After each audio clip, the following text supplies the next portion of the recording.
संकट से हनुमान छुड़ावे, मन क्रम बचन ध्यान जो लावे. வணக்கம்.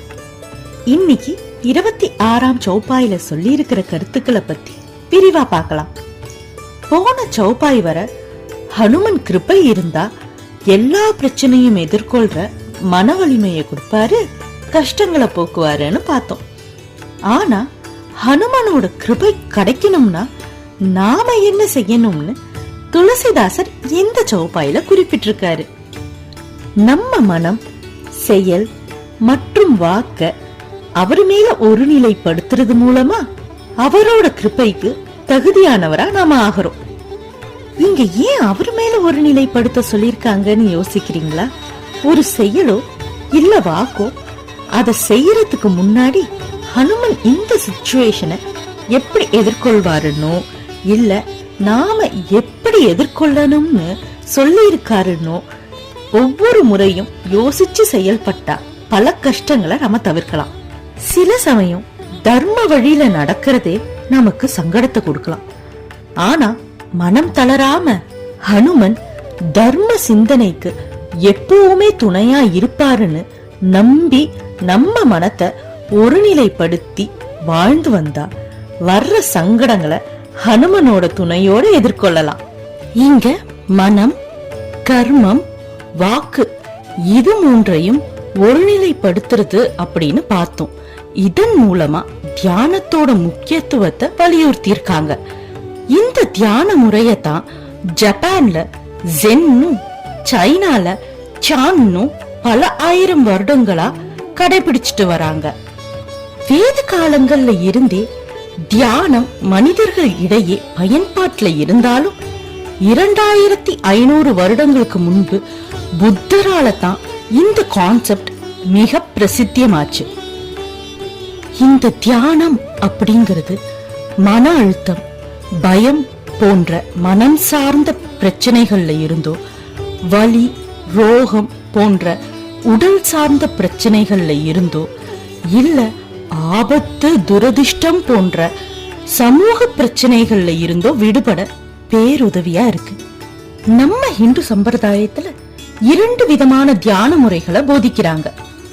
நிகம பரம்பரா, அதாவது இயற்கை மேல பக்தி செலுத்தி தியானம் செய்யும் முறை. ஆகம பரம்பரா, கடவுள் மேல பக்தியை செலுத்தி தியானம் செய்யும் முறை. இந்த முறைப்படித்தான் ஹனுமனை நாம சங்கட மோக்ஷனா வேண்டி வணங்குறோம். இத தவிர புத்திசம்ல தியானம் அப்படின்னா நம்ம 5 புலன்களை அடக்கி உள்சார்ந்த மேன்மைய அடையிறதுன்னு சொல்றாங்க. இந்த கான்செப்டுக்கு அப்படியே ஆப்போசிட் தான் போதிசத்வா அப்படின்னு சொல்றாங்க. இவங்களை பொறுத்தவரை தியானம் அப்படின்னா கண், காது மற்றும் 5 புலன்களையும் திறந்து வச்சுட்டு மக்களோட துயரங்களை போக்குற ஒரு வழிகாட்டியா இருக்கிறதுன்னு சொல்றாங்க. யோக சூத்ரா பொறுத்தவரை தியானம் அப்படிங்கிறது அஷ்டாங்கத்துல ஒன்னா கருதப்படுது. இந்த கான்செப்ட்ல உடல் அப்படிங்கிறது மகாபூதாஸ், அதாவது பஞ்சபூதமான நீர், நெருப்பு, ஆகாயம், காற்று மற்றும் பூமினால ஆனது. இது ஞான இந்திரியாஸ்னு சொல்லப்படுற சென்ஸ் ஆர்கன்ஸ், அதாவது கண், காது, மூக்கு, வாய் மற்றும் தோல்னாலையும், கர்ம இந்திரியாஸ் அதாவது ஆக்ஷன் ஆர்கன்ஸ், உதாரணத்துக்கு கை, கால் போன்ற உறுப்புகள்னாலையும் ஒருங்கிணைக்கப்பட்டிருக்குன்னு சொல்லிருக்காங்க. இது தவிர மனம் அப்படிங்கறத 4 முக்கிய அம்சங்களா பிரிச்சிருக்காங்க. அவை அகங்காரா, புத்தி, சித்தி மற்றும் மனஸ். எந்த ஒரு பிரச்சனையா இருந்தாலும் அதன் மூல காரணமா விளங்குறது நம்ம சிந்தனையும் செயலும் பேச்சும் முரண்பட்டு இருக்கும் பண்புதான்.